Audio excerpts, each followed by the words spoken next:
Аристотель говорил: известное известно не всем. Эту статью я написал давно, и сейчас, я думаю, пришло время ее озвучить. Все, кто оправдывает действия осетинской стороны в осетино-ингушском конфликте 1992 года, достойны осуждения. Говоря об осетино-ингушском конфликте, необходимо отметить, что в первую очередь необходимо разделять понятия вооруженного конфликта и геноцида. Когда речь идет о войне, какая бы она ни была, на поле боя встречаются специально обученные люди для ведения военных действий. Когда мы говорим об актах агрессии против мирных жителей, то есть ингушей, мы имеем в виду геноцид. В этой ситуации ссылаться на законы военного времени невозможно. Совершенно недопустима мысль, что геноцид против мирного населения со стороны целого государства или республики возможен в нашем мире, в котором мы склонны считать себя разумными людьми. Я считаю, что акт геноцида ингушей 1992 года в Северной Осетии нельзя забыть и простить только потому, что эти события являются 28-летней давности. Так как это часть истории целых семей, против которых со стороны осетинских бандформирований и российских военных, введенных в зону так называемого осетино-ингушского конфликта, были учинены эти зверства.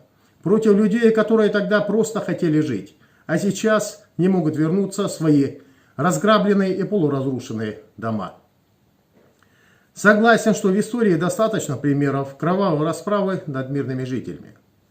И история международных отношений показывает, что страна, то есть Россия, ответственная за насилие над мирным населением, может продолжить свое развитие только тогда, когда возьмет на себя ответственность за содеянное и за ее последствия, как это сделала, к примеру, в свое время Германия, послевоенное время.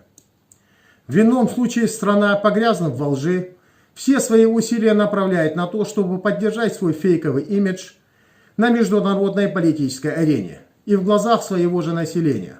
Напомним, что в ночь на 31 октября 1992 года осетинскими вооруженными бандформированиями при поддержке российских военных подразделений и их офицеров, отдававших преступные приказы своим подчиненным, был осуществлен акт военной агрессии в отношении гражданского населения Северной Осетии ингушской национальности. В результате заранее спланированной этнической чистки ингушей в Северной Осетии были убиты более 650 человек лиц ингушской национальности. Свыше 3000 человек побывали в заложниках, более 70 тысяч человек стали вынужденными переселенцами. А также стоит напомнить, что 198 человек лиц ингушской национальности числятся в списках без вести пропавших с 1992 года. Вы только вдумайтесь.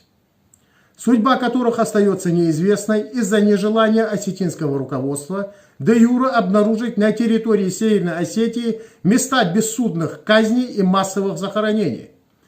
Также по причине отсутствия федеральной следственной группы по поиску без вести пропавших в ходе так называемого осетино-ингушского конфликта.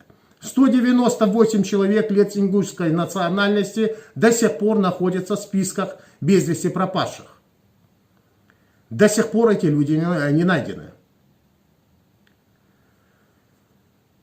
Я прощаюсь с вами на этом. Всего доброго. До новых встреч.